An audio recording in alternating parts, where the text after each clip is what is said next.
Live everywhere. Daily Co's Radio on netrootsradio.com presents David Waldman. Kagro in the Morning Show.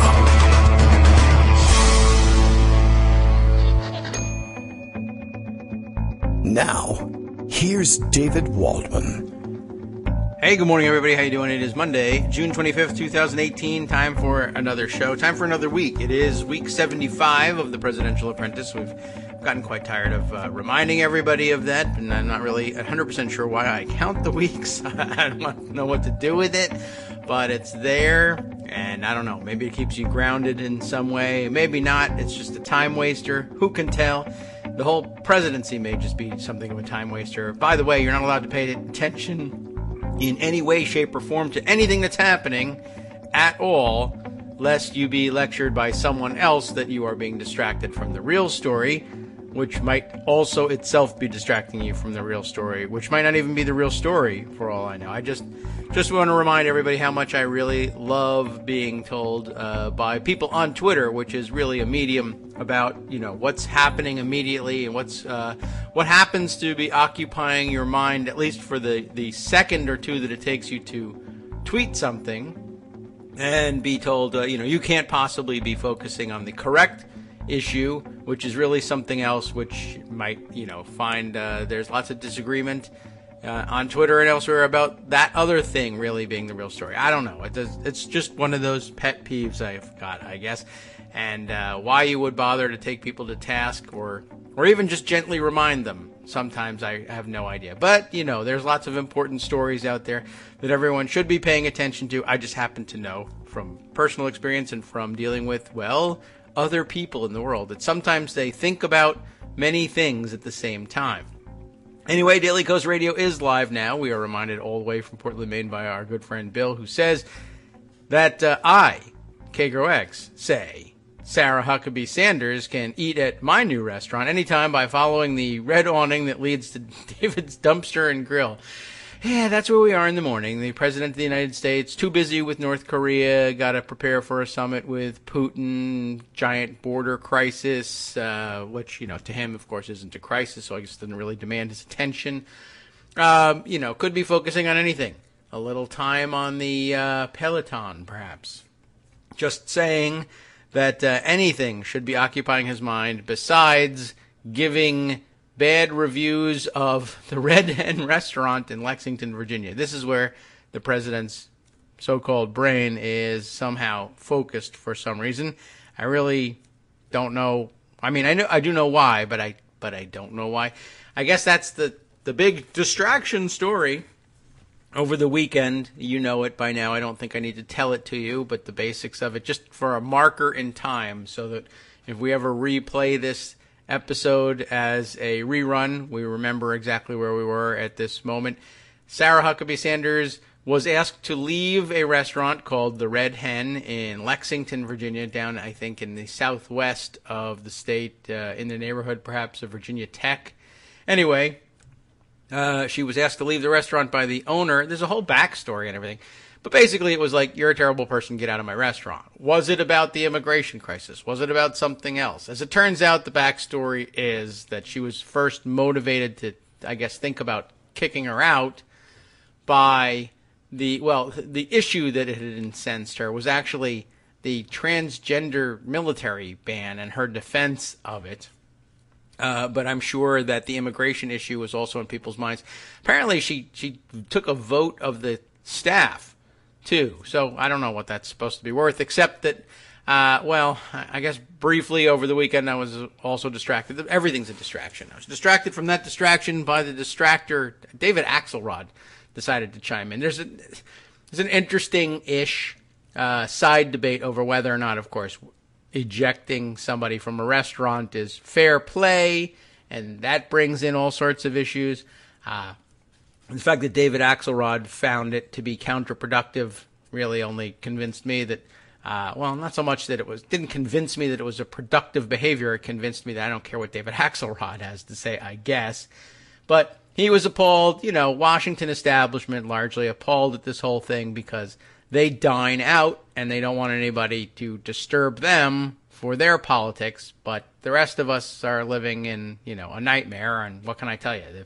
My concern is not whether or not you're worried about one day having your fine dining experience interrupted. So I'm okay. Anyway, he's lecturing everybody.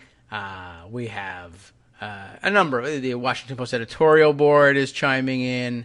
But Axelrod's particular problem was I then saw people defending Axelrod, not so much defending Axelrod as saying, well, what Axelrod says doesn't matter or you shouldn't bother focusing on it, not because he's, not really relevant to anything.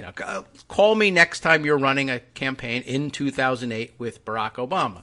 You did a great job with that. It might translate. It might not. I don't know. And also, if I need your opinion, I'll pay you as a consultant. There'll be no mistake about when I want to hear from you about what I really ought to be doing. When I'm interested in following your advice, I will make it clear to you. Not that you can't tweet, but anyway, of course, he holds himself out as far more than just opinionating here. I'm a big-time political consultant. Everyone should follow my advice, whatever. Anyway, somebody was out there saying, well, I'm seeing a lot of people yelling at Axelrod. And remember, his main job here is convincing everybody that all of this stuff can be fixed and only be fixed by voting, and there's no other tactic that's worth considering for any other reason. The most important thing in the world is the vote. And it's an important thing, and sometimes it even kind of works, and you cannot forget that it has to be done, and you cannot forget that you need to remind people that it needs to be done when that time rolls around. But are there other things you could be doing? Sure, of course. And I just found it kind of ironic because, of course, the Red Hen owner had taken a vote. She went out to see if she could get out the vote on her staff. I don't know if it's really an accurate reflection necessarily. If the boss comes around and asks you to cast a vote in something like this, I don't know what kind of pressures you feel like you're under. And of course, lots of people at the restaurant, just like everything else, could have been voting on feelings about the border crisis and the separation of families rather than the transgender ban and the military thing and who knows. But anyway, I just thought it was an interesting thing to throw in there if you're really all about, it's all settled at the ballot box. Well, it depends what ballot box, doesn't it?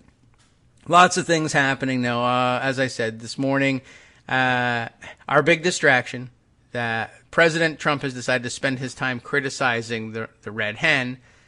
And I guess one of the more legitimate arguments that's come out of this thing when Sarah Sanders first did it was, government ethicists pointing out, it's actually a violation of the ethical code and the Code of Federal Regulations, Walter Schaub pointing out exactly where in the CFR the violation lay, to use an official Twitter account and essentially use your government muscle to beat up on a private business that you don't like the way they did their work.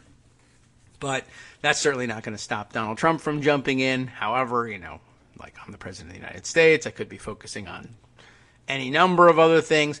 And then, of course, it's just the particulars that he decided to criticize. They have dirty awnings. Fact check? No, don't even bother. You know what? The dirty awnings, dirty windows, and it needs a paint job. Like, oh, come on. And then, of course, yes, it's true. That also leads you to, some stream of consciousness responses like, hey, isn't the Mar-a-Lago restaurant constantly in trouble with health inspectors? It is. Trump Steakhouse, same thing. It is. Is it historically always the case? It is. And so, we got a good funny line out of it. Getting Salmonella to own the libs. Philip Seller sent me that one. And, it's funny. It's not the issue. And as I was saying, what I'm hinting at, by the way, while I'm subtweeting here on the radio is, was it Sam Stein just happened to be tweeting out, the real issue, don't lose sight of the real issue. It's the 2,300, 2,500 or so, kids separated still from their families, separated at the border and then dispersed around the country. And it is the story of the day, to be sure. But of course, there are others who would say, and there are others who are saying, if you go on Twitter and just open your eyes for just a second, you'll actually be told that the family separation at the border is a distraction for Trump's moves in Washington, D.C. to eliminate billions of dollars in entitlement spending that's important, or to gut the Affordable Care Act. And all of these things are happening. I'm not really sure what we gain from trying to map out a hierarchy of which one is the thing that you should be paying attention to, or which one's distracting from what. I think if, to the extent that there's any kind of a strategy in the Trump administration, it is that if you keep making controversy, we keep getting reported in the newspaper. I don't even know if they really think of it as in terms of distraction from one issue or another, or just distraction from issues in general so they can try something else.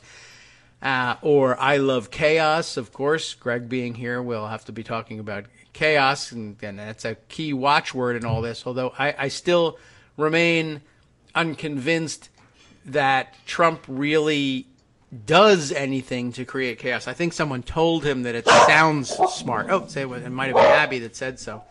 That it sounds smart to say, I'm a chaos agent, I thrive on chaos. But that's like, well, I exhale carbon dioxide. Oh, yeah, well, I thrive on carbon dioxide. Okay, sure. It's always around, and so are you, but I don't know if you really thrive on it. It's just a byproduct of your being alive. You're an idiot. That's what you produce. Normal people produce order. It's their life's work. You produce chaos because you don't work at anything. Do you thrive on it? I don't really know, but that's what comes out of you. I mean, you don't flush the toilet and say, I thrive on that. I don't. I wouldn't. You would. That's okay. Anyway, you do you, Donald Trump, except do it somewhere else, like Leavenworth or The Hague would be a great place to start. Greg Dworkin is here this morning. Abby Dworkin is here this morning. How you doing, guys? Good. I just threw her out for a minute. She has a right to an opinion, I don't understand it, but I don't have to serve her. That's true. Right. And you're being distracted from the squirrel's opinion, honestly. It's like the old Martin Luther King observation. His hope was one day people would be judged not by the color of their skin, but by the content of their character. Yes. And Sarah Sanders was. Right. That is true, too. Oh, and I forgot we're supposed to compare it to the cakes. Forgot. Ding. Or don't. How dare you? I'm not sure which one it is. But you're correct. That's the better story. If you want to talk about that, by the way, Rebecca Romans writes in, tell Greg that my dogs are barking back at Abby. Well, that's how it starts, right? She started it because it was the London Express, right from 101 Dalmatians. She heard the dog down the block who wound up making the dog next door bark, and so Abby, of course, had to chime in because it's part of the chorus. Right. And, it's one of the nice things about living in the woods is you get to do all that stuff. I always wonder what thing everybody's really talking about is the New York primaries tomorrow. Right? Oh, yeah, that's what it was about. That was the first bark was like, I endorse, and exactly. Then the next one was, okay. There was an interesting thing. Even Tom Nichols weighed in. Radio Free Tom, conservative guy, said, I'm torn about this because, you know what, I wouldn't have served Roy Cohn or Joe McCarthy, so I get it. All right. I mean, I don't know what's to not get, but there are some people who want to pretend they don't get things. Right. This is by Lauren Ray DeJong Schulman, who worked in the national security sector for a while. She says, let's think for a moment about the resentment and disempowerment of the left, just as we might, say a Trump supporter. True, right. No interviews for us. Right? The left has had a bad couple of years, feels America it once knew is no longer here. It's not who we are. You see and hear that over and over. Signature policy initiatives gone. Weak representation at the federal and state level. When they protest, the strongest response is that they're protesting wrong or offensively. Yes. I mean, to me, this was like the 2018 version of the Blogger Ethics Conference, right? I get that you're protesting, but you're doing it wrong. You better have a conference about it so we can teach you the proper way to do it. Their representatives in Congress, such as they are decent at tweeting, but rather crap at acting as an opposition party, at best unresponsive to the left's political pressures. From the left's view, the media seems most interested in talking to itself and dissecting the word lying. Headlines are rife with quoted propaganda. Correcting outright lies on TV is such a rarity. It gets meme treatment. The left is watching uncensored corruption and illegal behavior among the executive's top leaders and have discovered they have no means of prosecuting it. The left is observing the EPA reverse safety provisions for children out of little more than spite, with little means of protecting themselves. And the left is afraid of extrajudicial actions by ICE and CBP, the Border Patrol, that lock up legal residents in the United States, their friends and neighbors, and have discovered no means of rescuing them. The left isn't just guessing, but actually hearing U.S. allies say we're weak, U.S. competitors say we're crazy, U.S. adversaries say they want to destroy us. The left feels like it took crazy pills and literally no one is listening. Kind of feels like the Bush years, you know? Yes. And they have found no means of protesting, responding, pressuring that'll work. So the left tried something new and used the private sector to do what the public sector couldn't, because that's all they have control over. Insert photo of left at kitchen table with the New York Times reporter looking out a window. End of it. And I think to a certain extent that's actually true. And one of the observations I made this morning about this is that reporters are really into this because they could relate to this, like you said at the beginning of the show, to this restaurant thing. Yes. It's a situation they could see themselves in, unlike, let's say, having your baby ripped from you and having no due recourse. Right. Right. That they can't envision. You know, that's part of the reason that you need more than just white males in media. Yes. I remember the famous old quote, news is what happened to my editor on his way to work. And something that like traffic. Okay, let's do a traffic story. You're assigned a traffic story. And they probably ate out last night and it hits them in the gut. Having their baby taken away from them and then having them locked up in cages in baby jails is just outside of their reference. Yes, that would just be plain flat outrage. You're exaggerating. Go down there yourself. Well, I'm eating. Not my beat. Yeah, I can't get. There's a lot of people just don't. Goes. I totally agree with you. So he can't eat out as comfortably as he used to, as Corey Lewandowski famously said, "Womp womp." Yeah, I mean, boo-hoo. There's nobody really cares, and there are a lot of lamentations. Yeah, you got that side effect. Yeah, I do somewhere. But I'd be ready closer if you said enthusiasm or something like that. But they're next to one another on the board here. I say enthusiasm. You play the sad trombone. That's there you go. That's now that'll now be the in joke, right? So every time.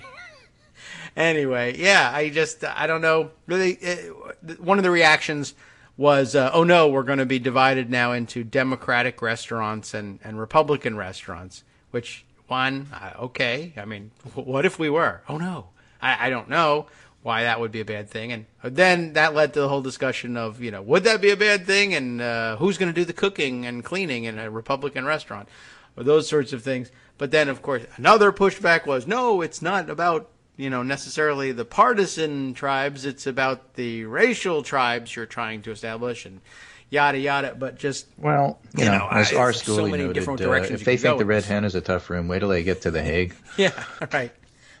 The whole thing is insane. But, yeah, I mean, I guess it also takes a certain class of person to worry about getting kicked out of a restaurant. Like, you can't get kicked out of Boston Market. You know what I mean? It's I got my chicken and I'm leaving. You can sit down in Boston Market, but real life is, am I going to get kicked out of the restaurants I go to? No, because what do I do for my kids? I pick up, mac and cheese somewhere or something. You can't get kicked out of cooking a box of macaroni and cheese for the kids at home. I don't dine out. If you're a person of color, maybe you can get kicked out of these places. You can get kicked out of Starbucks. You can get kicked out of anything you want, I suppose, if you really work on it. But I mean, the idea of I was refused table service it's not like an elite thing to be able to sit down even at a casual restaurant and eat. But yeah, there's a certain crowd for whom, by the way, and a lot of them are reporters or live in the city, that going to a restaurant, let me just begin by saying, is a very different experience for New Yorkers, downtown Washingtonians, etc., than it is for most of America. But I don't think the Red Hen is a super exclusive place or anything. But the idea that we would have restaurants for one or the other, and a lot of other people, by the way, also pointing out, it's so cute that you think that wasn't descriptive of most of our history until like the late 50s, early 60s. We didn't call them Republican restaurants; they were just white restaurants. That's what we called them. Well, and you couldn't go there. Yeah, let's get back to what America's actually talking about, as opposed to what D.C. is talking about. Right. Sure. What are the and that is separating babies from their moms and putting them in baby jails. Yes. I saw this interesting tweet from Ana Navarro, which caught my eye. Remember, she's a purported Republican operative, of course, a never Trumper these days. Okay. And she points out that she was just doing something different. She was listening to Sirius Radio, and she said callers are going off against Trump policy of separating families at the border. Mm-hmm. The thing is, it isn't a political or news channel. It's E Street Radio, the Bruce Springsteen channel. Huh, okay. That is interesting. And that's how that stuff sort of seeps in. Here's a couple. Mark Sumner, our colleague over at the Daily Kos, had a really nice column on Sunday. Mm-hmm. He wrote, for the first time since Trump took office, most of the columns this week are about the same thing that was at the core of the columns last week. Ordinarily, the idea that people were continuing to rail against the problem because it had not been solved would be disappointing, but it's not. It's amazing. Seeing that it's possible to return to the same story day after day, even when Trump is running his distractomatic at maximum, which is what this Red Hen story is with Sarah Sanders. It's not just the first step toward real change, but definitely something that should be celebrated right after we celebrate the end of Trump's disastrous zero-tolerance policy. Mm. Rick Wilson writes in the Daily Beast, this was the week that finally broke Trump's spell. More on that. He was defeated by the two things he hates most, immigrants and the media. Okay. Once a president who stood astride the media narrative like an orange god, simultaneously captivating and revolting the nation's press corps, Trump was no match for images of crying children torn from their mothers, and sound bites too, I might add. Yes. His seemingly magical ability to change a subject vanished, and the arsenal of his weapons of mass distraction were duds. Everyone in Washington noticed. One House member spoke to me on Background Wednesday night and said, this mistake broke the spell. And Jack Schaefer, writing in Politico, it's not just one person saying this. Trump loses his superpower. The president's tweets have been powerless against images of migrant children in the news media. That's, it gets back to Ana Navarro and what people are talking about on East Street Radio. They're not talking about the restaurant. They don't care about the restaurant. They don't really care about Sarah Sanders. They've already dismissed her as being a liar. What they care about is what's the policy and what's going on there, and a lot more on that. Donald Trump is good at many things, said Jack Schaefer, but his greatest gift may be his ability to distract the news hounds by shouting squirrel and sending them sniffing for a new story. But this week, the dogs wouldn't stop gnawing on the president's leg no matter what he said. When the border story took over, two things happened. Just as Cosby, North Korea, and the border saved Pruitt by pushing him out of the top news ranking, the border story nullified Trump's howling about the IG report and evil James Comey. Nobody wanted to hear about the IG report anymore. They wanted to hear about Trump justifying the border policy. Trump is now facing a story that couldn't be diluted or contaminated with Twitter truculence. But what he really did was surrender while declaring victory. For all his constant talk about strength, Trump came off weak and depleted. After he went to Capitol Hill to sell his version of the immigration bill, it failed. And his intervention in the furor over Melania's jacket, in which he contradicted her office explanation of what the jacket slogan meant, came off as doddering and hopeless. And, we got some stuff on the jacket as well. Yeah. But let me just finish this John Storr piece before we get to the jacket. Sure. He's got a piece called Trump's Greatest Con, Believe Me, I'm Strong. Caving on his sadist border policy did something new. It exposed Trump's base to his profound weakness.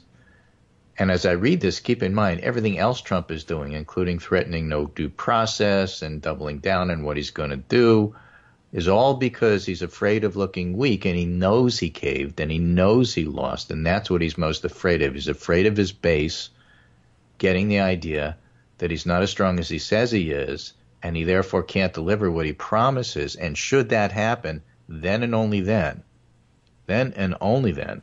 do his numbers collapse with the Republicans.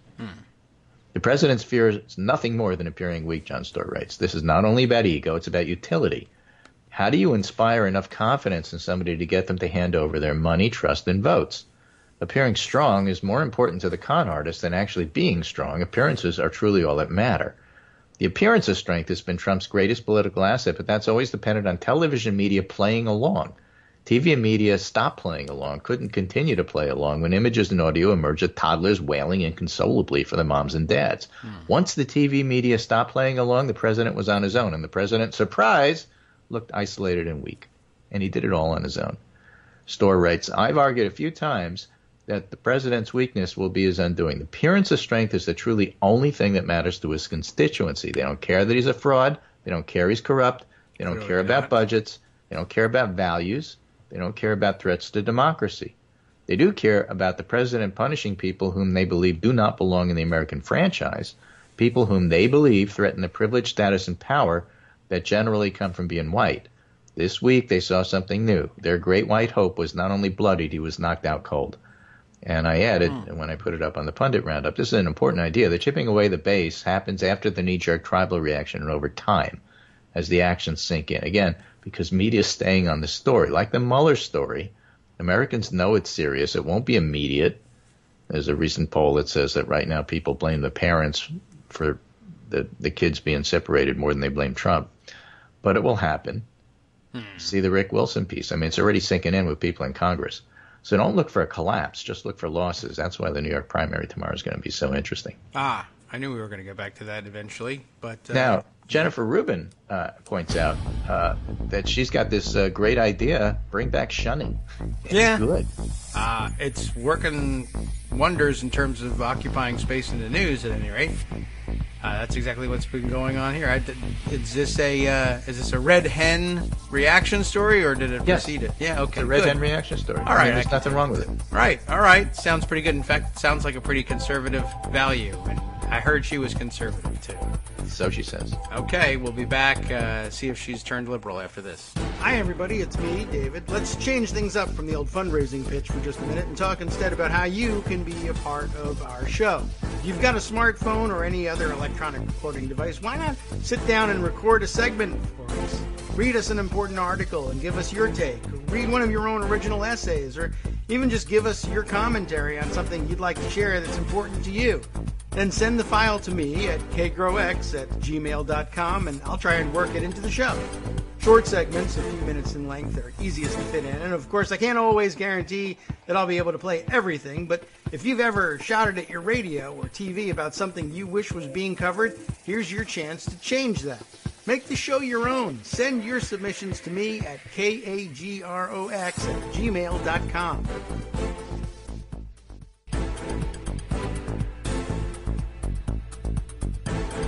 Welcome back to the Kagro in the Morning Show here on Netroots Radio. Time to get to the real story, which is that we haven't gotten to the real story yet. We've been distracted by everything else, but I don't know. There are many more aspects of these stories and others that we need to get to. When we left off, we were on the lost art of shunning and Jennifer Rubin here.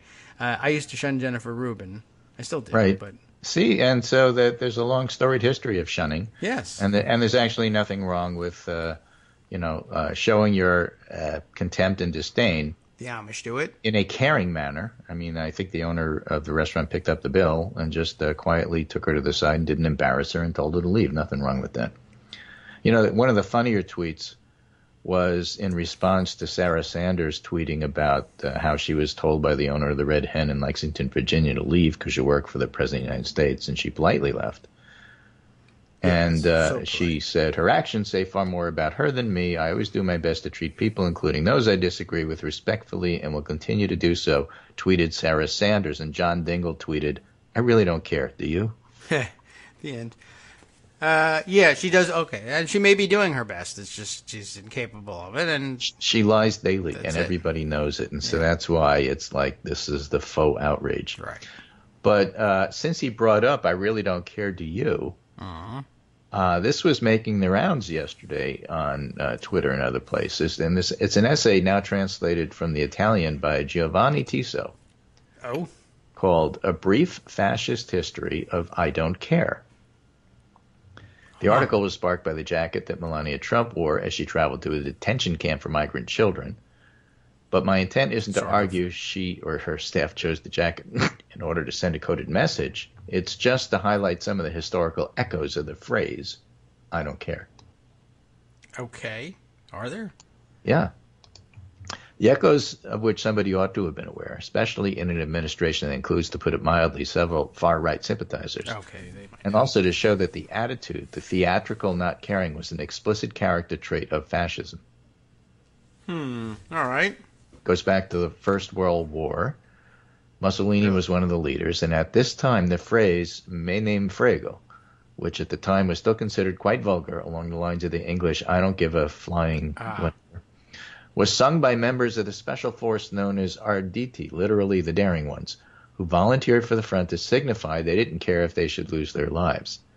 The Arditi were disbanded after the war, but many of them volunteered in 1919 for an expedition led by the poet Gabriele D'Annunzio to capture the city of Fiume, or Rijeka, in present-day Croatia, and claim it for Italy during the vacuum created by the dissolution of the Austro-Hungarian Empire. At the time of this occupation, former Arditi also formed the backbone of the original Black Squads during the terror campaign that began in 1919 and culminated with the March on Rome in 1922, which completed fascism's swift rise to power.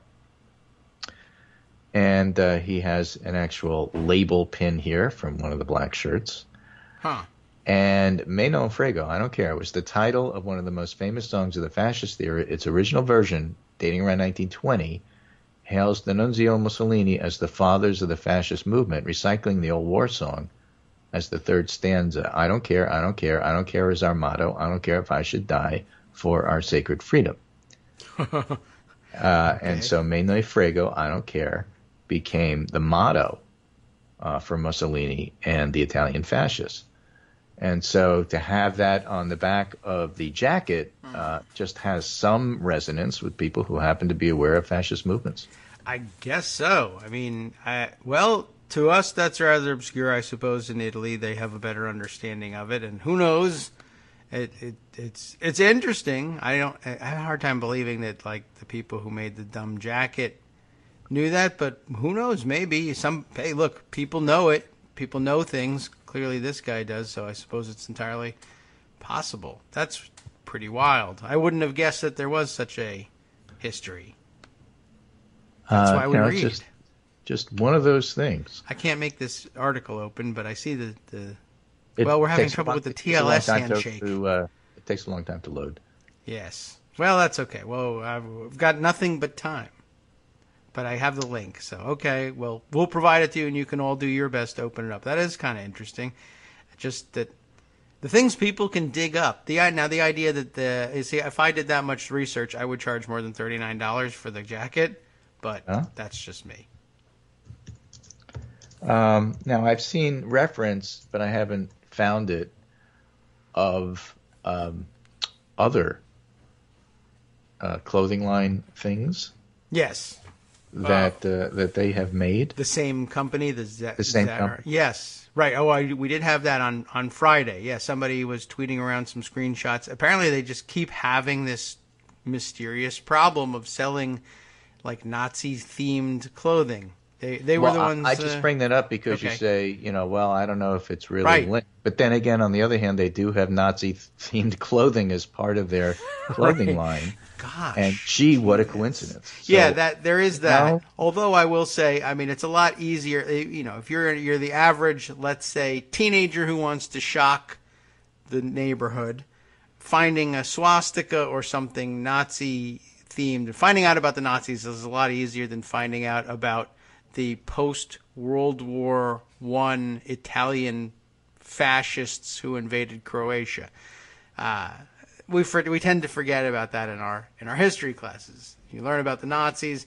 Yeah, you figured out by now Germany was in World War I. And if you're really paying attention, you probably remember Italy was allied with Germany in World War II. You tend to forget what they did in World War I. But I don't know. Some people, maybe they're Italian and they know their history, or they just read a book. I guess so this is from Snopes. Did Zara sell concentration camp pajamas? And then they have a picture. Yes. Including the Jewish star on the front. It is. Yep. Did they? And yes, they did. Yes. And they're not the only ones. but they are the ones that I remembered having, the one with the yellow star and the stripes, and I remember that from back in, it's like 2014 or something like that they did this. And Yeah. it was Meanwhile, a big shocker, but so remember, forgot about Melania went down there because of the concern about the plight of the children. yes, This tweet is from the American Red Cross. We share everyone's concern about the border situation and stand ready to help. We have offered assistance to federal government authorities, but without permission, we can't access facilities. Here's a list of trusted organizations providing assistance. So we can't help, but, you know, here's other people that can. Where's the International Red Cross? Do they have more access? I don't know, but that's like one of their things. Yeah. But this was fun, just as a sidelight. Mira Sorvino, the actress who was, you may remember her from the Harvey Weinstein situation. Yes, also she's an actress. Yeah. Actress Mira Sorvino said Trump era is like pre-Nazi Germany. Okay. And she said this on MSNBC. Yeah. And Breitbart News tweeted a picture of her. Okay. I have this at the bottom of the pundit roundup. You know, wearing a hat, noted the quote, and said, "Nice hat." Okay. Right? I better look. Yeah. And somebody else reading this tweeted to Mira Sorvino and said, "You're a pretty girl, and I enjoyed your acting, but you can't possibly know what pre-Nazi Germany was like. Why don't you stick with what you're good at, acting?" To which Sorvino replied, "Well, I wrote my thesis on racial conflict and persecution at Harvard. I worked on a documentary on neo-Nazi hate groups in Russia. I performed in the film about the Sonderkommando at Auschwitz, the Gray Zone it was called, and I'm an avid student of the Holocaust and what led to it, so I beg to differ." Well, so that is a nice hat. Yeah, it's a lovely hat. Well, you know, you forget that sometimes even people who end up as actors and actresses went to college and worked hard at some point. Right, and actually it was an award-winning thesis that you wrote. Well, good for you. I didn't know that, just as I didn't know the history of post-World War I Italy. You know, you have to. Yeah, so the point is, patting her on the head and saying, "There, little girl," really wasn't the smartest move here. Well, they don't care about what the smartest move is. If that was an issue, they'd be in a different line of work. But yeah, nice hat. That's. I mean, I don't know really why you would bother, but Breitbart is in the business of doing such things. Right, and while we're talking about the civility or incivility or lack of same, or David Axelrod's inability to go to a restaurant now without worrying about who's going to serve him. Yesterday on Fox and Friends, David Bossie told a black Democrat, "You're out of your cotton picking mind." Yeah. Now there is another thing that is, perhaps out of another mouth you might say, you're just recalling some stupid phrase from your youth, but yes, and that does happen, and we've talked about that on the show. And you know what? No, not for him. Not for him. Not there. Not on Fox. True. And you know what? We don't have to apologize ourselves for what they did. Let them apologize. That's true. And I mean, that's what was missing. I mean, if you had, I would believe it differently if you said that, and then somebody objects, and you say, "Oh my, you know what? I really didn't think you know what? You're absolutely right. You can't say that. I thank you for bringing it to my attention. I apologize." Then you'd say, that guy made a mistake. Right. But nope. Okay. So, again, while all this is going on, Trump's steel tariffs may force 3 tire cord manufacturers to close plants in Arkansas. We have Harley-Davidson moving some of their manufacturing things overseas. Yes. And we also have a relatively interesting article in Politico about the what's going on in Iowa with the tariffs. Of course, it's hitting the soybean farmers and other farmers fairly hard. And the Republicans in Iowa are saying, it's all fine, it's all good, we all support Donald Trump, it's great. But then when you ask them off the record what's going on, they say, well, that's what I'm saying now. Let's see where we're at in 3 or 4 months. When people get to vote on me. Yeah, exactly right. All right. Soybeans, Harleys. Yes, the prediction, I think, was Mack trucks. They were going to expand their operations in the U.S. thanks to Donald Trump, and they are contracting them. Right. Mack trucks, too? Yeah, I mean, there's a whole lot of things that are being affected because, particularly steel. Oh, yes, and there's right. some versions of steel that really only overseas manufacturers make. I think we told you about that industrial knife factory. Oh, I don't know if we got to that. But... that was basically threatened with going out of work. They make industrial knives here, which is to say things that chop here in the U.S., but they use overseas steel because the alloy they use isn't available here. Yeah. So they may have to close based on the tariffs. Right. So no more chopped, don't know what. Whatever it is that you're doing. Yeah, well, right. You have to cut your own cabbage, everybody. So let's add some clarity to what's actually going on at the border. Yeah. Okay. All right then. This is a piece by Hannah Dreyer in ProPublica. I've been reporting on MS-13 for a year. Here are the 5 things Trump gets most wrong. Actual MS-13. Okay. Yeah, the gang is not invading the country. They're not posing as fake families. They're not growing. To stop them, the government needs to understand them. They're of the thousands, hundreds of thousands of migrants coming across the border. I think the number of people associated with the gang was like 100. In the hundrds. So it was a tiny number. I mean, that had any association. But what she says, yeah, MS-13 is violent. Actually, they're kids. And what they tend to do, the teenagers. Okay. And what they tend to do is they attack in groups. They lure teens to their deaths with the promise of girls or weed. One Long Island boy told me he doesn't go to parties anymore because he worries any invitation could be a trap. A victim's father showed me a death certificate that said his son's head has been bashed in, then lowered his voice and said also machetes, but he didn't want the mother to know that. And the reporter here says, I'm spending the year reporting on them and their associates. I've been combing through the text messages. I'm talking with the detectives building cases against killers not yet old enough to buy cigarettes. And I've been spending long evenings with the gang's victims who often start crying as soon as they start talking about the violence that has marred their lives.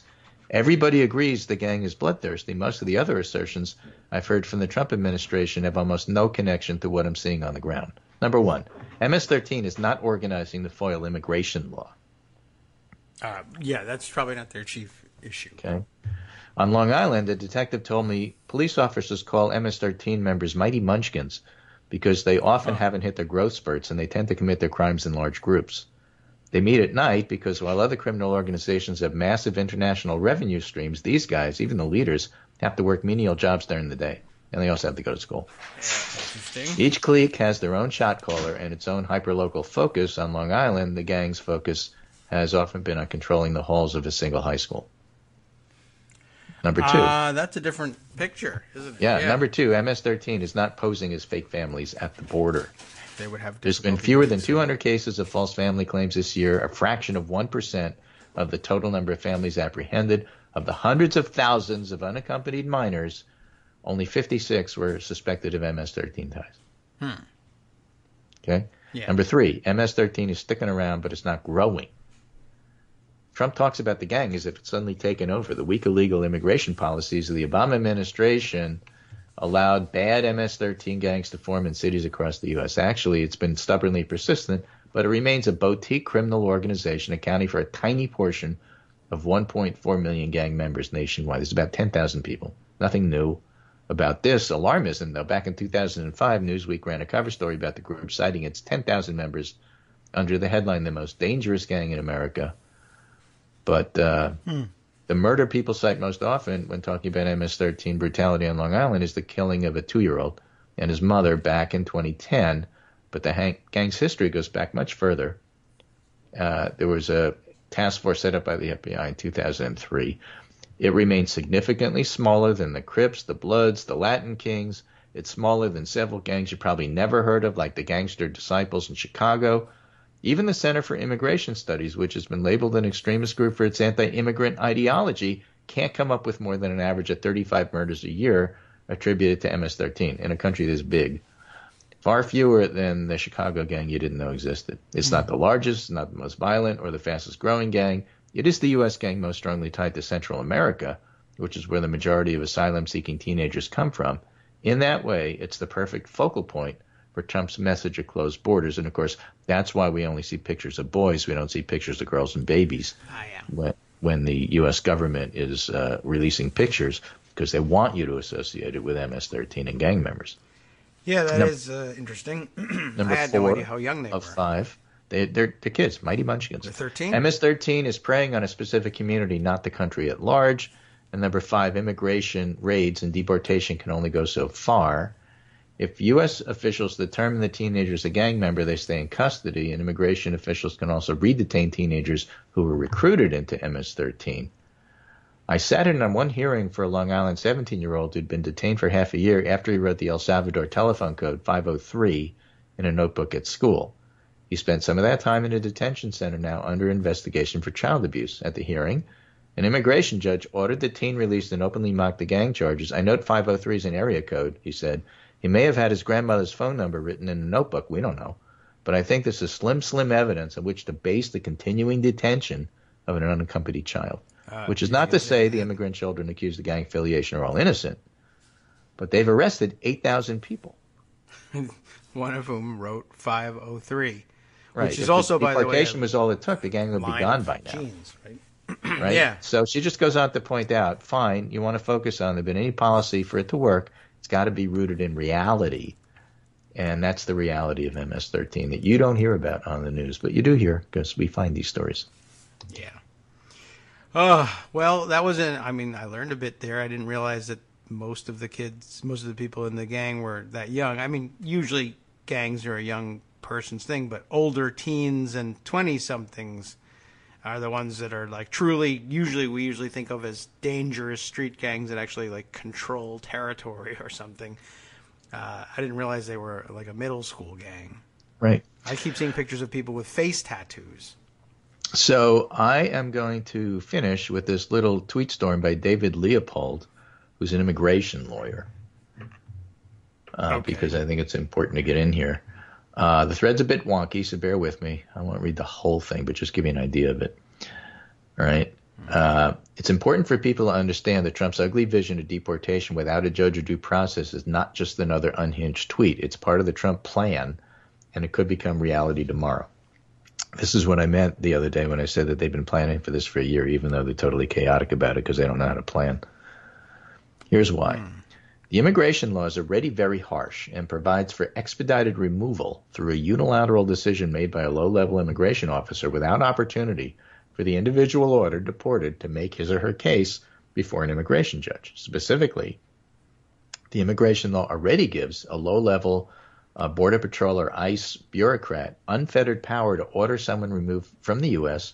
without further hearing or review, quote unquote, without further hearing or review, unless the person indicates an intention to apply for asylum. Right. Okay? It's not the only case at the border, but it can apply throughout the U.S. So these particular citations of law that he does gives the government the authority to apply expedited removal to any non-citizen who's not been admitted or paroled into the U.S., cannot show that he or she has been physically present in the U.S. continuously for 2 years. Okay. So DHS only applied expedited removal to people encountered within 100 miles of the border and within 2 weeks of their entry to the U.S. But in a 2017 border memo, John Kelly indicated an intent to begin applying expedited removal to non-citizens encountered throughout the United States who could not prove they were lawfully admitted and had been continuously present for 2 years. That's why you're seeing Border Patrol people up in Maine stopping people on the roads. And by the way, that happened to me. When I was up, when we go up to vacation, we go up to Mount Desert Island in Acadia National Park, and we were stopped by Border Patrol, who just said, how are you, sir? We'd like to know where you're from and where you're going. And I said, well, I'm from Connecticut, and I'm on my way to Acadia. And they said, okay, fine, and let me go. They didn't ask for papers. I didn't offer to show papers. But why are they stopping people in Maine? Because they can do it anywhere. I guess so. And, I mean, there's another border up the other way. But there is, but, they could do it in Iowa. They could do it in Kansas. The practical effect of such a change would be to subject many people inside the U.S. to expedited removal without ever seeing an immigration judge, without any due process without ever being able to make the case. Who among us can show continuous physical presence? I went to Iceland. Yes, you're out. Right? What if they just, yeah, exactly. So Trump's tweet, as unhinged as it may seem, could quickly become a reality, the deportation of parents, grandparents, dreamers, and others without so much as a change to have their day in court. As Masha Gessen says, believe the autocrat, he means what he says. Oh, and by the way, since asylum is the exception to expedited removal, what Trump is saying is we should take a sledgehammer to the Statue of Liberty and turn our backs on cherished American values.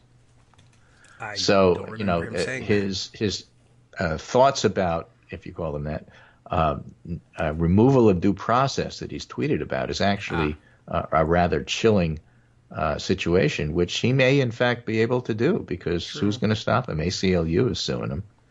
Yeah, you can sue. That's helpful. By the way, just, you know, to point it out, I think the last time that he tweeted about, hey, why don't we get rid of due process, it was about guns. Right. Why don't we take well, just guns take your people's guns. I can do whatever I want. Yeah, that didn't go over all that well, but it didn't last very long either. But yeah, just as a reminder, if in case you're like, yeah, we should get rid of due process for these people, whoever these people are this time, you may be the next these people. Everybody knows that lesson. Well, you know, you just have to remember the difference between these people and you people. Yes, well, figured it out pretty quick. It's what got you on your way to the park. Right, exactly right. So, again, just wanted to throw in some substance to the overall emotional concern about having children ripped from their parents and thrown into baby jails. But let's talk about MS-13 and have an idea of who they are. And let's talk about this due process stuff that they're threatening on the border. Yeah. It's not a good thing. It takes a long time for this to filter in through the media into the American public. Media is staying on this story, you know, regardless of what he's trying to talk about in terms of the Sarah Huckabee Sanders, which is going to be a one-day thing. But the babies are still separated from the parents. There's all sorts of confusion. Remember, they thrive on chaos. Mm-hmm. So Border Patrol is saying they're returning all the kids. Right. But that's a small fraction of the kids. Most of the kids aren't under the control of DHS. They're under the control of HHS. DHS took them, gave them to HHS, and HHS doesn't really know and doesn't have a process for how they're going to return them to the parents, many of whom, according to Jacob Silberoff, who's been covering this for MSNBC, were told, sign this letter agreeing to deportation, and then you can have your kid back. And, of course, they were deported and the kid didn't go with them. Yeah, now what? They're keeping the kids. That's true. And, I mean, that's another troubling aspect, just the idea of tricking people into these things. But I can see why you would believe it, too. They'd probably tell you. But they don't have a lawyer and there's no due process, so why not? Right. And besides, it's some low-level CBP or ICE guy making this decision. Who's going to challenge him? Yeah. Well, you won't be able to figure out who is the person that did it, and the courts will tell you you don't have standing anyway because you're not the person who was deported, and they may even tell you even if you are the person who was deported, you don't have standing. All of that, all of the stuff that we're talking about is why the story's not going to go away. The other side of the coin is Trump's going to make it his business to make it not go away because he thinks immigration is the only way that he can retain a Republican majority. And again, I would remind people, regardless of what polls a week after all of this breaks say, when it was tried in Virginia, it failed miserably. That was Ed Gillespie's ticket to the governorship, making big deals about MS-13 in sanctuary cities. He got clobbered. Yes. And so, you know, when you have wonderful people running, I don't know if you saw that Texas campaign ad. Yes, I did. M.J. Hager, the Air Force pilot. Yep. I did. Called Doors. Share that you can look it up on YouTube and go see it yourself. It's a wonderful ad. And with people like that running, you know, there's something other than Trump and Trumpism to vote for. Yeah. Healthcare with premiums spiking as we get closer to the election.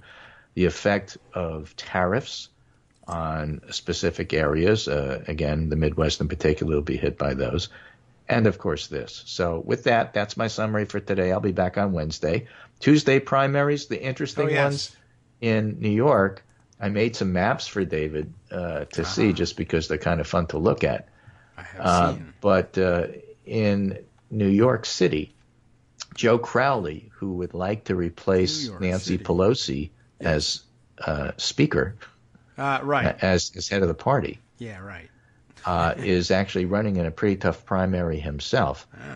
He represents the 14th congressional district, and that area is basically the area in New York City around the Whitestone and Throgs Neck bridges.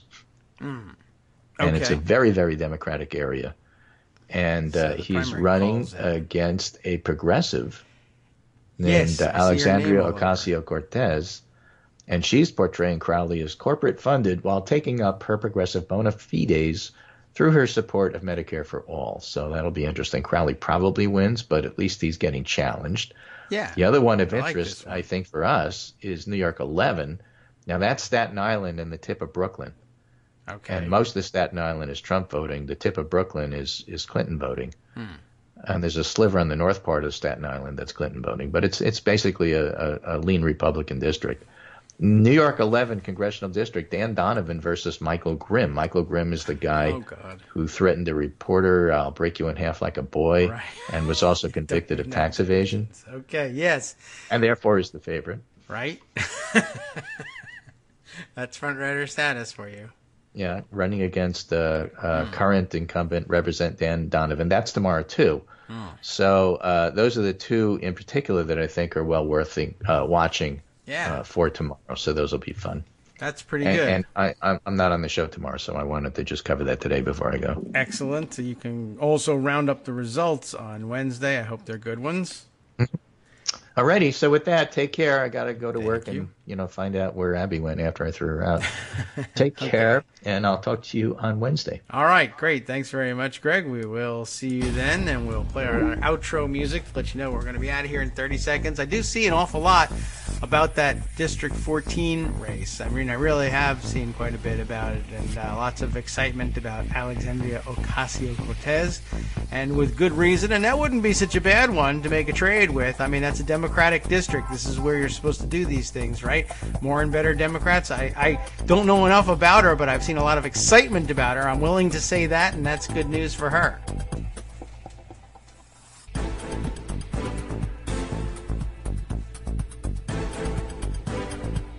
Welcome back now to the Kagro in the Morning Show here on Netroots Radio. Let's see if we can't find our place and get back online here with what we were dealing with. What do we have here? So a couple of comments and story ideas that have come in over the past, hour, let's say, of our chatting along with Greg and la-di-da, not even paying attention to what was going on. Yes, that's right. There's lots of people who have plenty to say.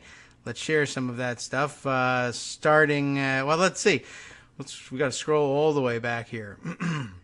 There's there's our tariff story. Kate Sherrill had shared the Harley Davidson story, but Greg did get to that one.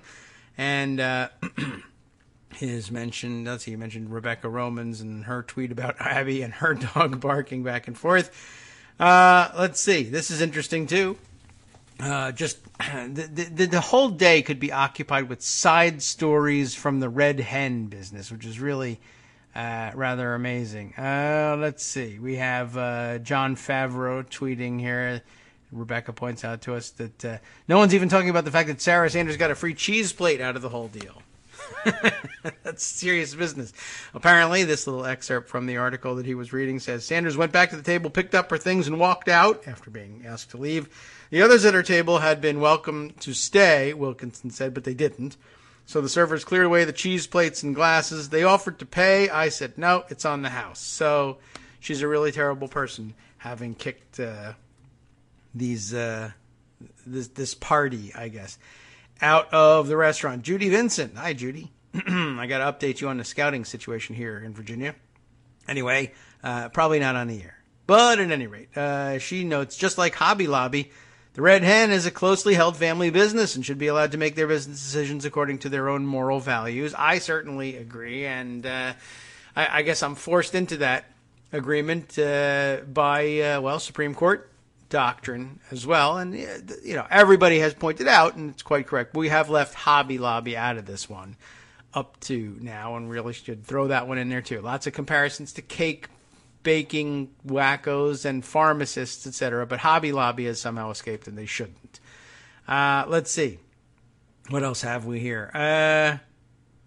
That's true. Albert Titus pointing out that, hey, Trump's comments this morning actually make it seem like he's criticizing Sanders' choices in eating establishments. And that's a good point. I mean, again, it's a point that we're all not supposed to care about, but it's a good one nonetheless. Bill was saying here, if we're divided by Republican restaurants and Democratic restaurants, guess which side would have more health code violations? Then, jokingly, the Democrats, because Republicans would abolish all the health codes for their restaurants, and that's probably true, too. Let's see. Kate Sherrill commenting. Oh, let's see. She has forwarded Bryce Covert's tweet here. The cost of holding a child who's separated from their parents in a tent city is $775 a day. That has come up in the past, and the fact that you could probably put them up in a very fancy hotel with very nice accommodations for $775 a day. And Kate commenting here, you'd think people suffering from severe economic anxiety would have a problem with our government spending over 20 times more on this. And yeah, you would think so. Although, if you press them on it, they would be happy to tell you, yeah, they should be feeding them out of dog bowls while they're there. So I don't know if we want to necessarily open that door, but it is an interesting point of how much money is being wasted with this.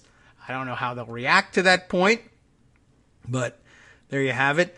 Let's see. Jack Ox then had a series of comments in the last 15 minutes or so that we might add to this. One, I guess, having to do with shunning, as we were talking about with Jennifer Rubin. Not shunning Jennifer Rubin, though that's not a terrible idea. At the moment, she's useful, so perhaps we wait. He said, and society must shun Trump and his devils. This is sort of copied to David Axelrod. What is this about? There's a series of tweets answering the Axelrod objections to all this, including a tweet here from Democracy Awakening saying, 5 years ago today, the Supreme Court gutted the Voting Rights Act, arguing that discrimination is no longer a problem. It was the worst voting rights decision since the court upheld poll taxes and literacy tests in 1903. And then a link to an article in The Nation, What Supreme Court Doesn't Understand About Voting Rights, the name of the article. And let's see, what's this excerpt say? Today's opinion by the Roberts Court was the most radical since Citizens United versus FEC, and the worst in a century since the court upheld, as we mentioned, poll taxes and literacy tests in Giles v. Harris, in 1903.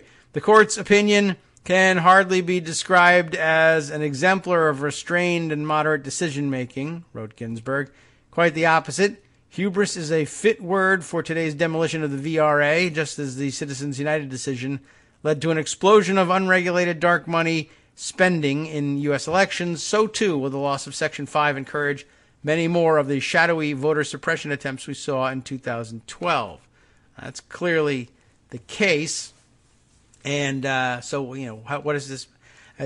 Well, there's more to it. What's the bearing on Axelrod? Here's another one that is CC'd basically to Axelrod. Also from Jack Ox, also forwarding someone else's tweet here. Dr. X. Dr. X Psychologist is the full Twitter address of the person here. And tweeting about, I guess, something happening at Morning Joe that made him react here. People can reasonably disagree about refusing service. In ordinary times, I'd oppose service refusal, but these are not ordinary times. We've heard that a lot. We've crossed the Rubicon. At what point in the 30s would it have been okay to refuse service to Hitler's staff? Never. And a second tweet that then goes on to say, I understand that Trumpsters dig in their heels when confronted aggressively. Here's the part that I found relevant here. But they're not going to change views through gentle persuasion either. So now it's about firing up our side, increasing turnout zeal. That's our only chance to rid ourselves of this menace to humanity. And I think they're a very good point. It might not be meant for the consumption of Trumpsters to spend any time, even if it's just a small amount of time, pointing out how deplorable they really are and or cheering when they get kicked out of restaurants. It's not about persuading Trump voters to say, hey, I'd better change my tune or I might get kicked out of a restaurant. It's about firing up our own base who wants to see some fighting. And that's an interesting way of putting it, in a way that you could conceivably convince someone even like David Axelrod to change the way they think about what's going on and who they're scolding about it. But I don't know if it would actually work. I'm just pointing out that I think it was a good observation if you find yourself in an argument with David Axelrod, which very few of us will actually do because he wouldn't deign to speak to most of us. So, that's not going to happen. Anyway, let's move on in any number of directions we could go in here. Let's see, we can go to Pocket. Most of what happened over the weekend, though, will, for me, be contained in the tweet stream. Things that disturbed me at the moment that didn't rise to the level of, yes, we could make a half-hour segment out of something like this. But there's a lot of those, too. I packed the Pocket feed full of those as well. How to handle all this? What are we missing that we need to bring to light? Well, Maine has been in our storyline today. Both Greg's visit there, Bill being there right now, as a matter of fact. Maine in the news, according to my Pocket stash as well, and I've been meaning to bring it up. And it's also one of those stories that have been that has fallen by the wayside all along. Paul LePage is still the governor there. And that's troubling all by itself. And, he's striving mightily to make it into the news as some sort of mini Trump. He's not a mini anything, Paul LePage, but, if anything qualifies, I guess it's not that hard to be a mini Trump. That's true. So, but, he continues his craziness up there, and he gets, in some cases, he seems to go even crazier and even further than Trump will when it comes to, I don't really care how things work. I'm just going to declare what I want the law to be. And you get away with it because people don't care. It's not that the people in Maine don't care. It's that people in places that are America but not Maine, they don't care. That's one of the things that happens. And sometimes the lower down the rungs of the ladders of power, the strata of government that you get, the less attention is paid to the local stuff, even though that's the stuff that tends to have, in many ways, the greatest impact directly on your life. It's the least, sexy when it comes to garnering attention. But every once in a while, something breaks through. Is that something crazy has happened in a state or a town somewhere? And I don't know, for some reason, people love to find out things like, Amarillo, Texas, it's against the law to own more than, 7 roosters or something like that. I don't know why people love finding those things out. But Paul LePage has been dictating the law for some time up there, and everybody is outraged about it, but in Maine. And then I guess they never leave. But LePage has done it again, so we'll just chime in on the latest one and assure you that Pocket, if I scroll far enough back, is also chock full of all the other ones. If you're in or around Maine and say, yeah, but what about this one? And you didn't report on that. And what about that? It's all in Pocket. I just haven't said anything about it because everything's crazy. But right now I have this one. Paul LePage, the new threat is LePage threat to stall bonds imperils road repairs and thousands of jobs. We could be concerned about thousands of jobs. But again, not even infrastructure, which is supposed to be a big Trump thing, though you wouldn't know it from the fact that, he's done anything about it. He's campaigned on infrastructure as much as we're reminded, of course he's doing these things about immigration. He campaigned on this. Well, he campaigned on infrastructure too, and he's not doing that. And that's because it could help people.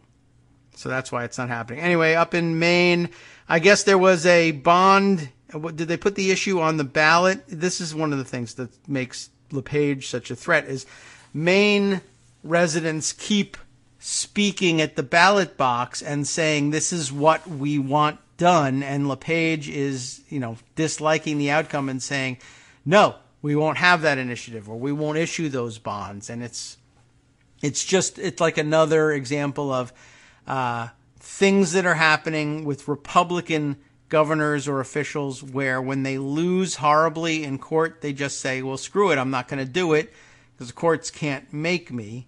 And this is just one of several such examples. And, that gives me a good segue. If I can remember it by the time I finish this article. Remind me, I had something in mind. I can't tell you what it is because that gives away the game. Oh, it won't work. Anyway, Christopher Cousins and Michael Shepard for the BDN up there in Maine. And what are we talking about again? Bangor Daily News. That's right.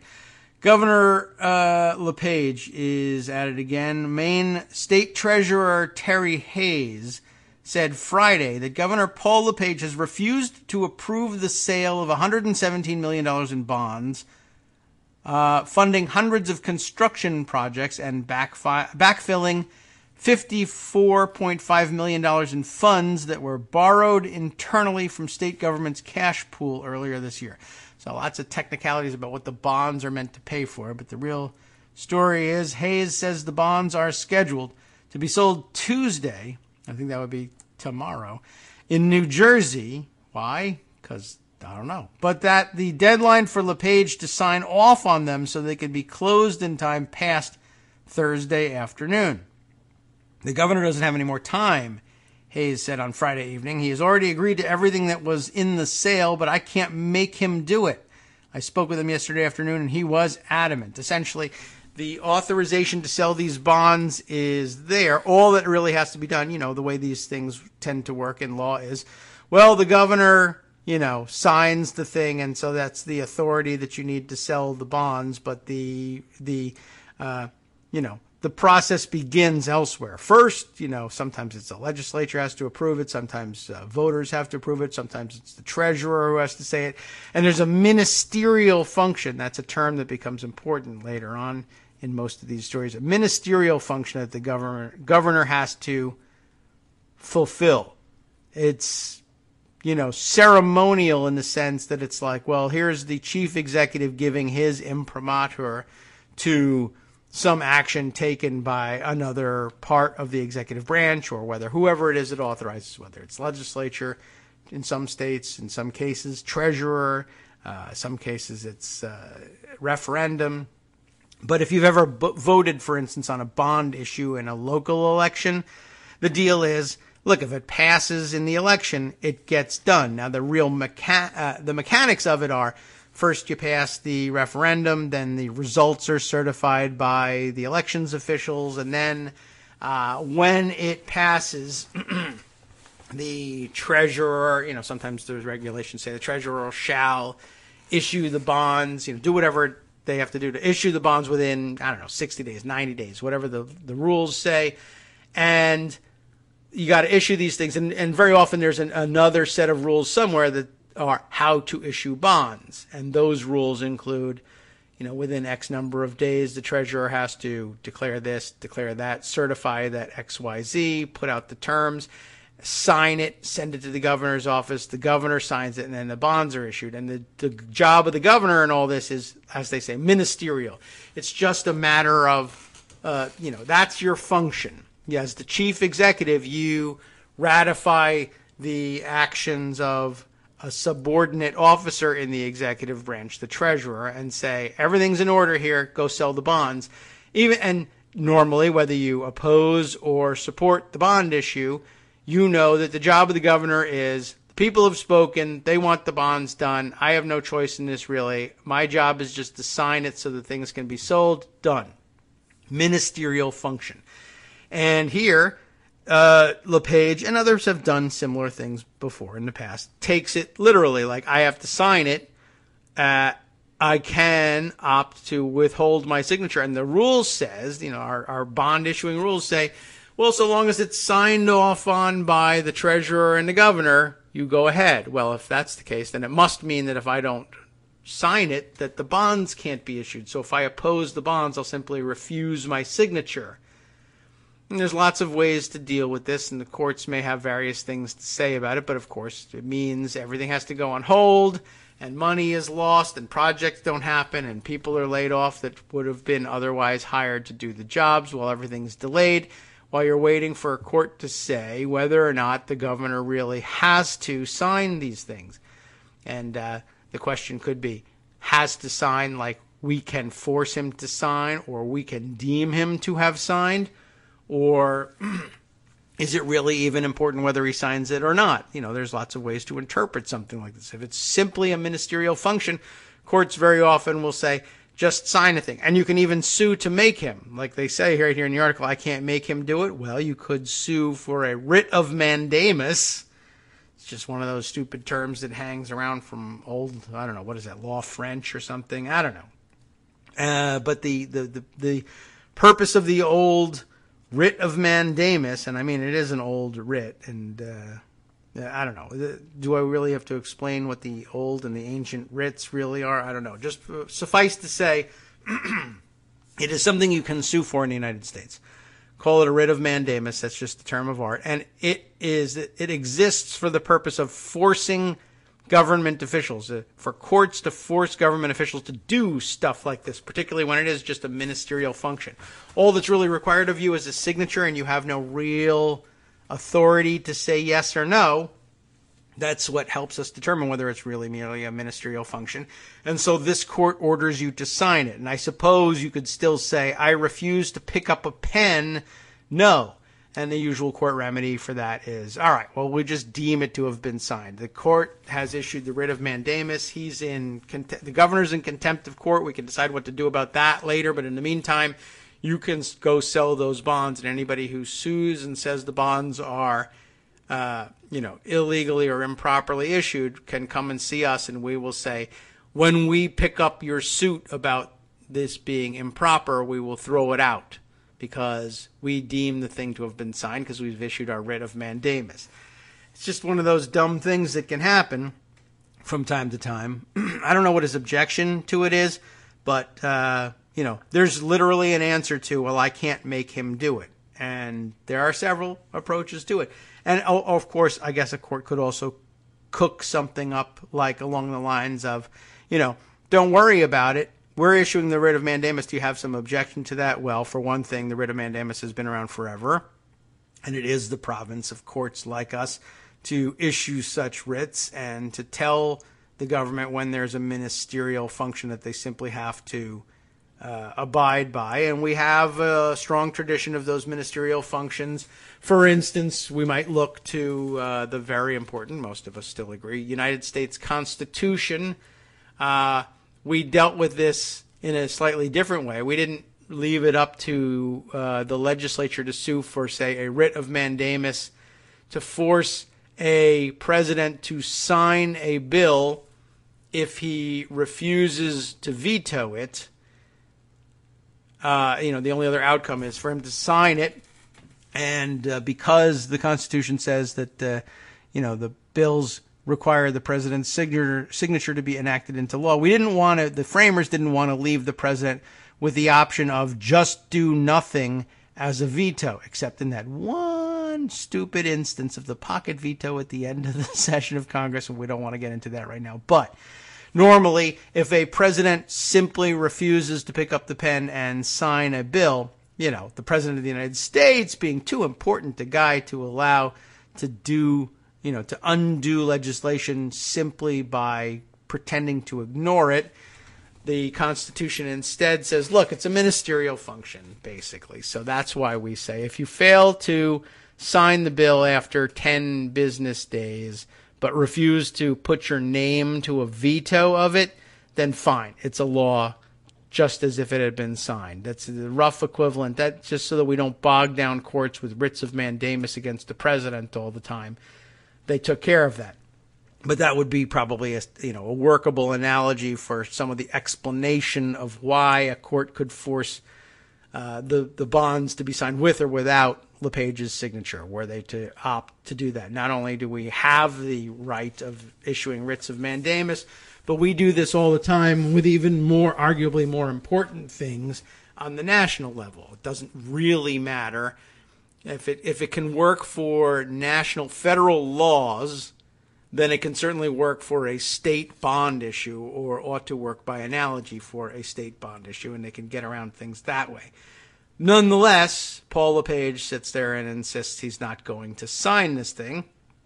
To continue with the article, LePage's office and a Maine Department of Transportation spokesman did not respond to questions from Bangor Daily News by Friday afternoon. Hayes, the treasurer, said the bulk of the money was for transportation projects, some of which are underway, but also contained funds for environmental, drinking water, housing, and research and development projects. Hayes said another problem with the bonds being blocked is that the state borrowed $54.5 million, essentially from itself, which she said LePage authorized with financial orders earlier this year, which was all to be repaid after the bond sale. Internal borrowing like this is common and seen as a way to save money versus selling bond anticipation notes and paying interest on them. We had the cash on hand, so we used it, Hayes said. I'm not entirely certain, but I believe we would have to take that money out of the budget stabilization fund. But it's not up to me to solve that problem. That rests on the executive branch. So essentially, LePage approved the use of an accounting trick at some point, borrowing money from some other part of the government with a promise to repay them with a bond issue, and now he's reneging on the bond issue, you see. Bond sales are typically a routine process run by the Treasurer's office to fund large investment projects. The bonds in question were all approved by voters, there's the answer, at referendum, including some that date back to 2013. LePage and Hayes being an independent who is running to replace the term-limited governor, now we're really talking, have sparred on bond authority before.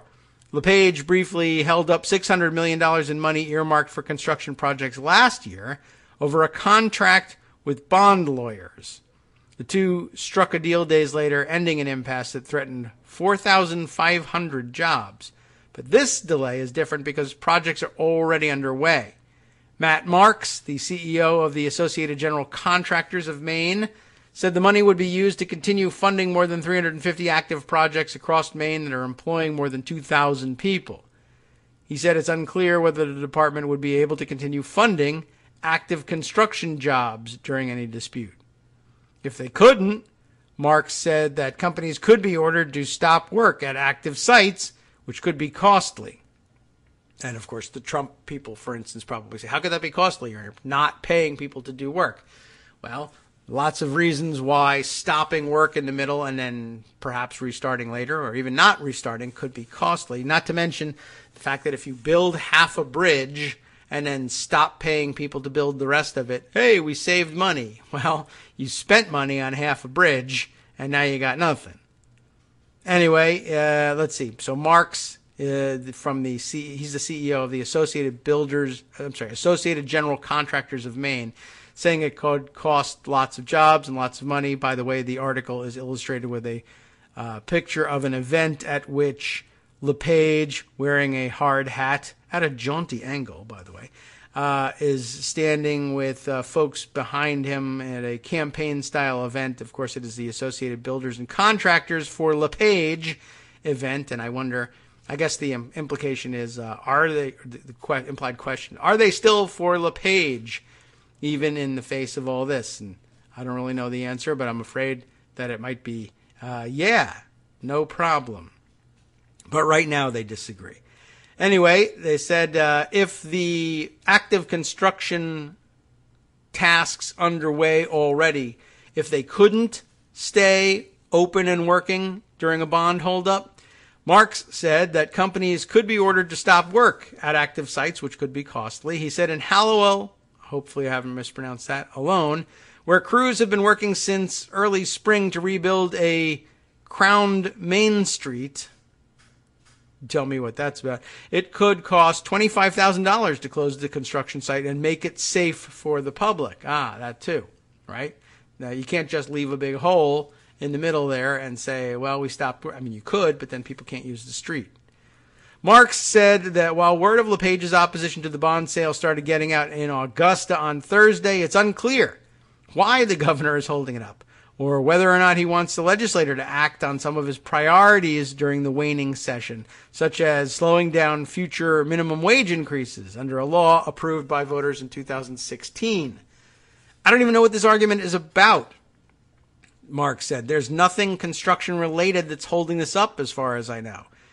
Hayes said she also doesn't know why LePage won't sign off. She said she has already notified the entities that bought the bonds after a bidding process, Citigroup, Global Markets, and Wells Fargo, and I guess I can't shed any tears there. already notified them that the sales are off. She said this could hurt Maine's borrowing power in the future as well. That's absolutely true. How come my music isn't coming up? Let's see. Try this thing again. Why are we so far behind on this? Wrong one. That's why. Well, boy, now we're really far behind, and we'll have to cut out a little bit early on the music. That'll screw everything up. All right, well, that's why you need a producer in the studio to take care of these things for you. Anyway, what's happening? It's highly unusual. It hasn't happened before in Maine. Hayes says we're anticipating some significant ramifications when we go. We'll be right back.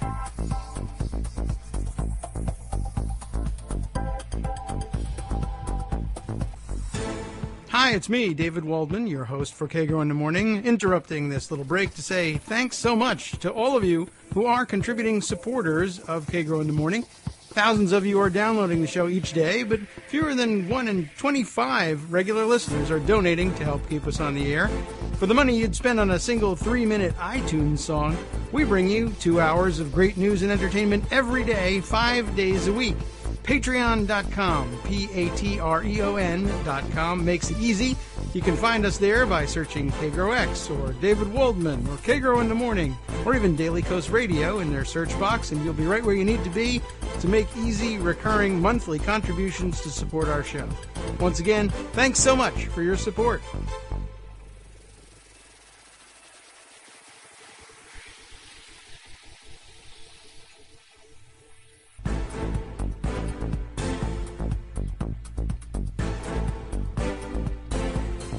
All right, everybody, welcome back to the Kagro in the Morning Show here on Netroots Radio. Kind of screwed things up, not only with having the wrong music play, but having the music come in late, and that screwed up my my usual cues on when to wind things up, and so we found ourselves cut off on the very, very last paragraph of this Bangor Daily News story. We'll just wrap up by saying, highly unusual at this stage. Hasn't happened before in Maine, according to the treasurer. And she then winds up saying, we anticipate some significant ramifications when we go to the bond market next. Whenever you introduce more risk into a financial transaction, the costs go up. So, not really a priority for LePage. Oh, gosh, there's more, too, as it turns out. Well, good. That makes it less awkward to come back to this story. But, obviously, LePage not really motivated by saving money for the state or any such thing. This is going to cost the state money. He's just being petulant, and no one knows why. That's the most amazing thing. If it is a legislative priority that LePage is using to hold up the bond sale, time to address it is limited, and few others in Augusta will likely back the governor in this fight. Lawmakers adjourned in early May amid a partisan dispute over a spending package. How do you like that? But Republicans and Democrats came back this week and sent 2 compromise spending packages to LePage's desk, though they haven't yet come to a consensus on a new bond package that could go to voters in November and releasing taxpayer funds for campaigns. The House and Senate are due to reconvene on Monday, I guess that'd be today, with legislative leaders hoping for a quick end to the special session, which is usually the case. So they don't even know what LePage is holding hostage. Well, he's holding the bond issues hostage. We don't know why he's doing it. And if it's because he wants the legislature to do something, whether it's related or not, they're out of time to do anything. Although maybe he figures, why don't you just? He's a why don't you just-ist. And he'll say, pass me this thing super quick, and it doesn't matter whether it really works. By the way, I don't think we'll get to this today, but who knows? We're at the stage now in the executive order portion of our border crisis story where we find out that the executive order, besides being essentially meaningless, which we were able to discern almost immediately by reading what was released, even if that wasn't the actual text of the executive order, but we were able to guess. I mean, I guessed. I don't know if I'm right, but my guess initially was, probably this thing just doesn't hold water legally either. And we're at the stage where we now find out, it's likely to collapse in court as soon as it's challenged, and that just adds it to a long, long, long list of things on which the Trump administration have been brutally rebuked by the courts along, in the short time they've been in office. But I did say I had a different segue for you, and I'd like to go to that one instead. Switching gears to Kansas. And Chris Kobach back in the news again. And I think we made mention a week or two ago of his having... let's see, what did he do in this one? Wow. I'm even having difficulty expressing what he did. But he's found himself in court again. Oh, and I think I misattributed his questionable legal education to Harvard Law School, and it turns out it was Yale Law School that didn't teach him anything, I guess. Or maybe they taught him too much. This is a possibility. They taught him the real elite constitutional jurisprudence gray area maxim of, basically everything is up in the air at any given point. And, the constitutional law, which is supposed to be bedrock principle, is actually, in many ways, the place in which outcomes could go any direction if you, manage to find yourself people who are open to the prospect of simply saying, oh, yeah, I'm a Supreme Court justice. I can stand all previous precedent on its head and it's okay. And there's no appeal from it. Maybe that's it. But Chris Kobach is kind of a dumb guy in, practical terms. So it's hard to believe that that's really where his head is on this. Anyway, he found himself in court once again defending his various voter suppression techniques. That's his big specialty. And found it rather frontally rebuked by the courts. And, of course, also found himself fined by the courts. And this we did mention a couple of weeks ago, that he had been fined by the courts for making disingenuous arguments before it in favor of his voter suppression techniques. Fined personally, and by way of showing everybody the respect he has for our judicial system, he paid the personal fines with a state-issued credit card. That is, wrong and illegal thing number one. And two, he paid it with somebody else's state-issued credit card. Wrong and illegal thing number two.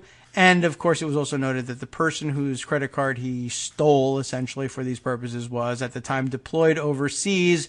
Unethical thing, but thing number three. Not illegal, I guess, necessarily. And it's, there's nothing, it's not an aggravating factor at sentencing, I guess, probably not, that the credit card he stole belonged to somebody who was deployed overseas. But who knows? Maybe Kansas has been really progressive in that sense. Anyway, why he's not in jail for contempt of court at this very moment, I really have no idea. But was already on the hot seat for that one. And then, further, the court finally did, I guess, come down and say, yeah, so we've reviewed the substance of your case here, your defense of your voter suppression techniques, and we find that besides the fact that you lied to us along the way, we also find you have no basis for any of these practices, and we are ordering you to stop. And that sounds pretty good. It's one of those things where you say, yay, we won in court. That's a great thing. And we remind you once again that it's entirely possible that crazy a-holes like these Republicans will just say, well, I'm just not going to listen to you. I am not going to stop this unconstitutional practice. But you have to. The court said it was unconstitutional. Yeah, well, what if I do it anyway? And the court now has to ponder, yeah, what if? Which is amazing that they're pondering anything. I mean, he just punched you in the face 2 weeks ago on the fine, and you're still figuring out what to do. And then he's going to reject the rest of this stuff. I don't even know why you're hesitating. This is a piece from the Topeka Capital Journal. Dateline on this one is June 20th, so it's, not quite a week old. Kobach's office tells counties to stop asking for proof of citizenship. This was something, though, that originally he said he wasn't going to do, but I guess the officers beneath him have possibly started to comply with this. He tells counties to stop asking for proof of citizenship, but that's I assume compliance with the order, but that comes after initial reports that he just basically said, I know you've ruled this unconstitutional, but I'm not going to acknowledge your ability to make me do anything. So let's read this piece here. So it might be a little bit further down the road, so that we, has gone down the timeline a little bit and told us what the reaction in Kansas to his initial refusal really was. The elections director for Kansas Secretary of State Chris Kobach told county clerks Wednesday to comply with a federal court ruling that bans voter registration requirements, reversing preliminary guidance that left the issue in limbo for 2 days. Here's the deal. Although Kobach doesn't have authority over independently elected county clerks, people forget that, but many rely on his office for an understanding of how to handle elections. In a conference call last Tuesday, Elections Director Brian Caskey told them to continue enforcing the state's proof of citizenship law, while Kobach's office reviewed Monday's 118-page ruling from U.S. District Judge Julie Robinson. Now, 118 pages is a lot to digest, especially when it's full of legalese. This can sometimes be the case. But I assure you it was made clear, without reading the 118 pages, that this means that this practice needs to end right away. And so one of the fun tricks, I guess, that people can pull is, well, I don't know exactly, blah, blah, blah. Or we have to read the whole thing in order to know how it works. So in the meantime, you just keep on telling people who are coming to register to vote that they can't register to vote unless they can prove citizenship, despite the fact that the court has just told us it's unconstitutional. Okay, so we'll continue with the article here. Robinson said the law was unconstitutional, and because Kobach has a, quote, well-documented history of avoiding this court's orders, explicitly directed him to instruct counties to comply with her ruling. And here again, the excuse fails you. You can't say, I need to read this and digest it and figure out what to do. She said, here's what you need to do first. Yes, read the thing, but before you even begin, you must instruct counties to comply with this ruling. And because I just told you that the ruling says that your proof of citizenship requirements are unconstitutional, for you to ask for people to continue to show proof of citizenship would be a violation of this order. And he says, I don't know that it would be a violation of this order. I haven't read your decision yet. Look, everybody knows what this case was about. You lost. Stop doing it.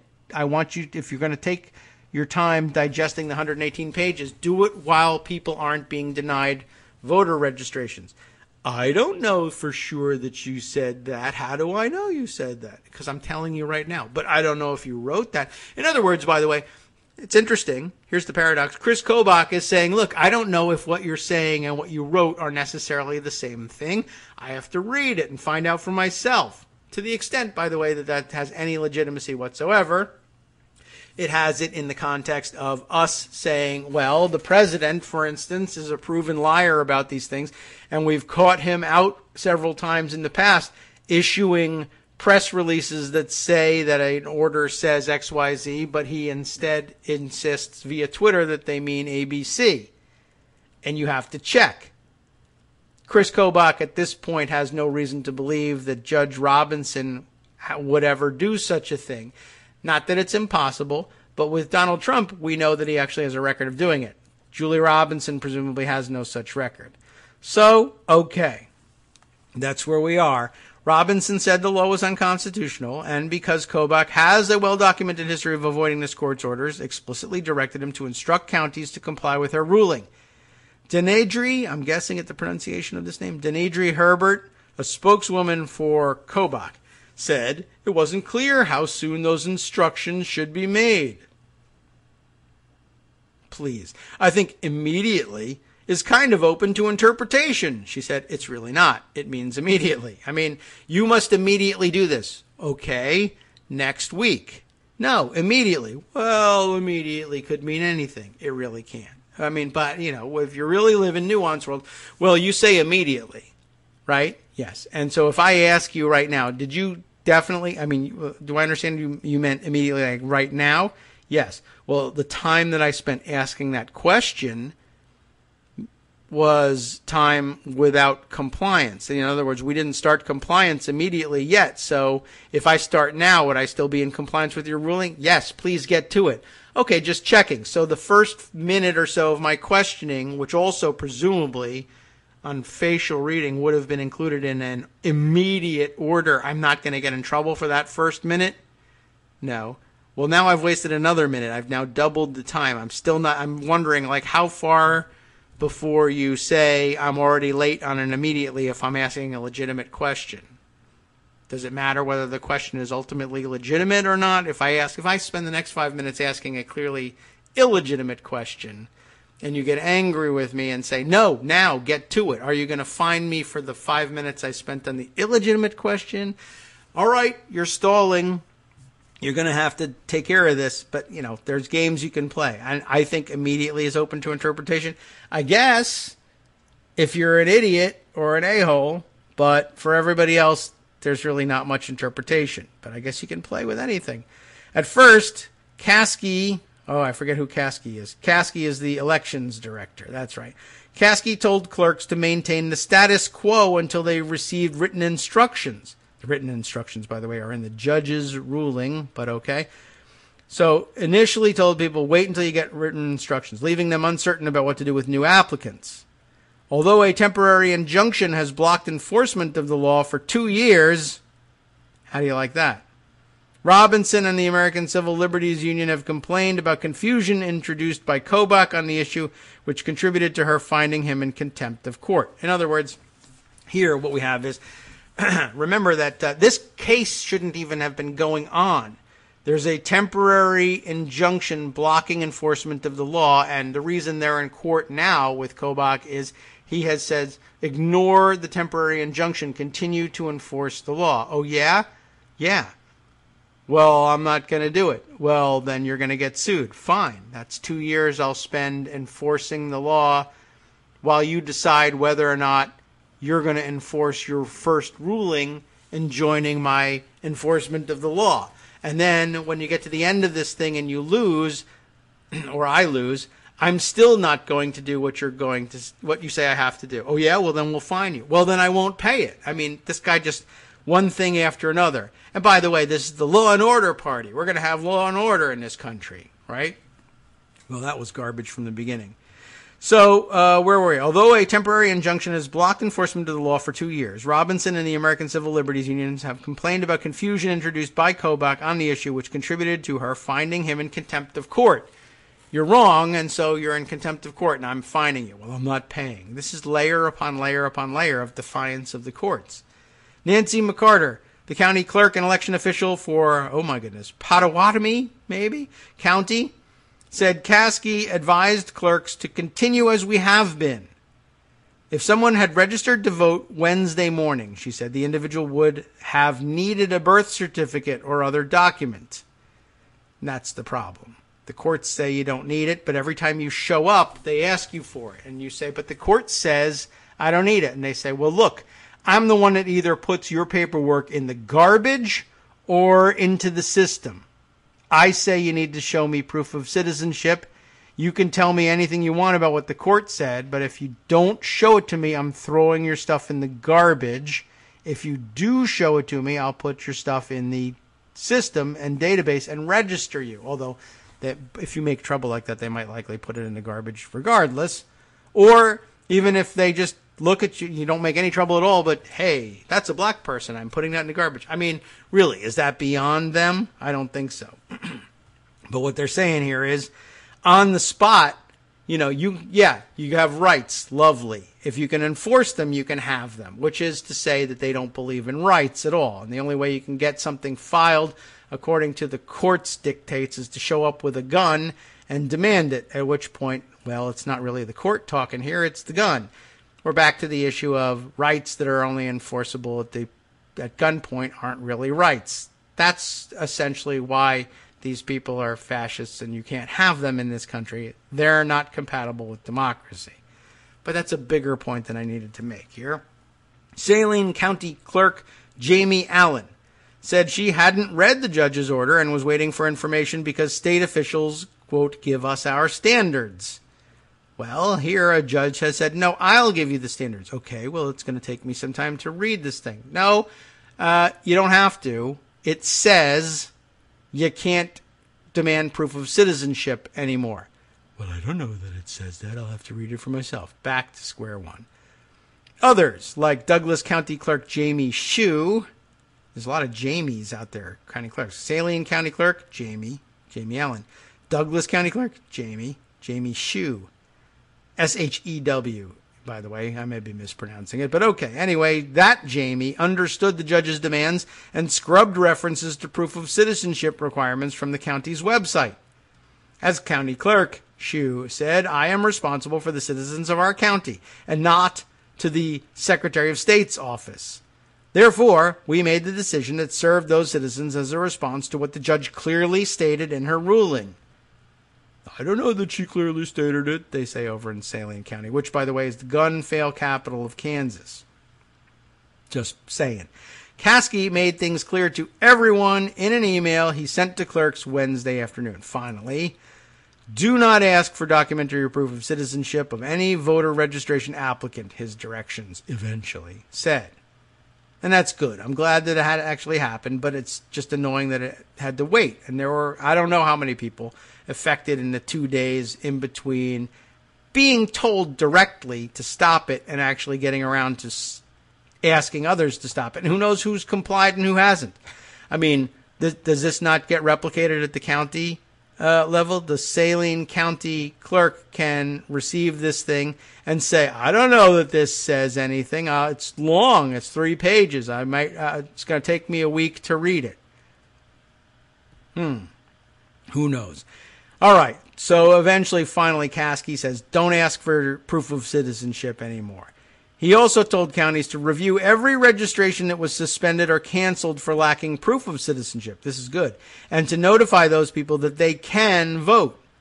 Clerks were told to process a proof of citizenship document only if an applicant volunteers one.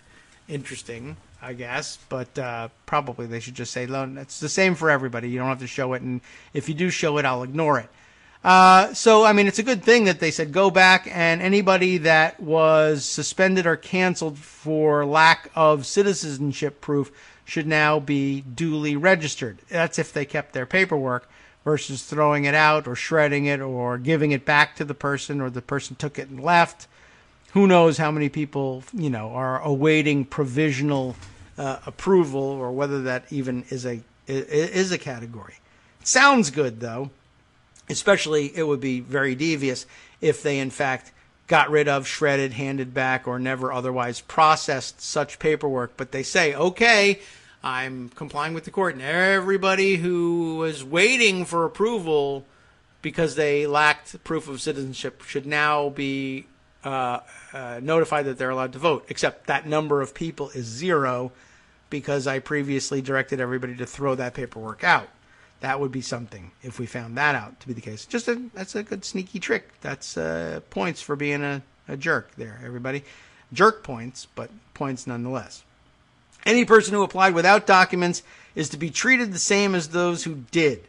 Additionally, clerks must review their websites and remove any references to proof of citizenship. That's another dirty trick, right? You say, oh, well, I am complying with the order to not require proof of citizenship, but I forgot about the website. I left that up there. And so untold hundreds, perhaps thousands of people getting ready to go register to vote to say, what do I need to bring with me?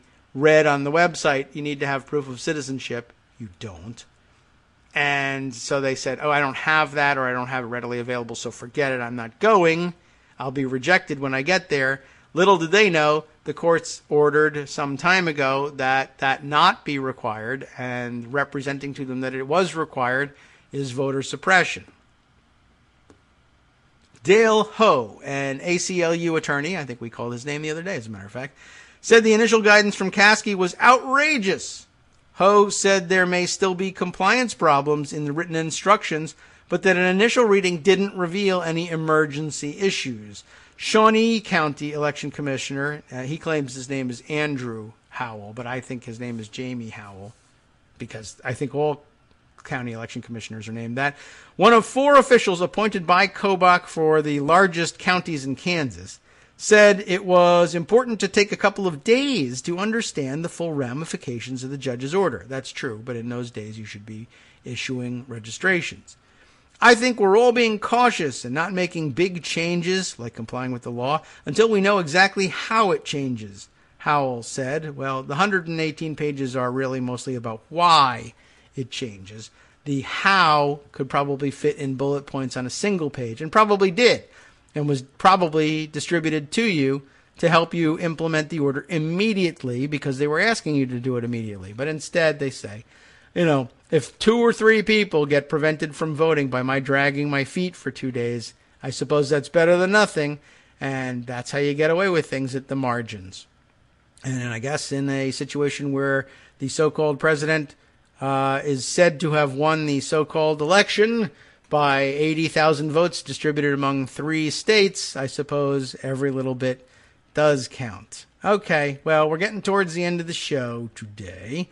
We'll be back tomorrow and for the balance of the week. Next week is the big question mark. Next week is the week that I take off midweek for some, well, this time a rather extended vacation. Working hard to try to bring you some new material, and there's plenty of things that I wanted to get to today that I begin considering, maybe I can use these for the filler shows. I don't know if I'm going to be able to complete enough to have a new piece each day. We may have to dip into the reruns at this point because I'll be I think I can get a show done. Well, technically I should be able to get a show done Wednesday. I don't know how the family is going to feel about my doing a show Wednesday when we're leaving Wednesday night, and last minute errands should be taken care of. But then we'll be out Thursday and Friday of next week. And then from then, the entire week following. So we're talking about potentially the 5 plus 2, maybe 3 shows. So somewhere 7 to 8 shows. That's a lot of material to have to produce and stitch together and time correctly and synchronize our watches and whatnot. So I don't know if we're going to make it all the way through that, but we should be able to provide you with at least a few tastes of new material along the way. In the meantime, if you're worried about new material or material that you thought would be covered today but were disappointed to find was not, well, we have the remedy for you. It is, of course, the West Coast Cookbook and Speakeasy, which follows us each day.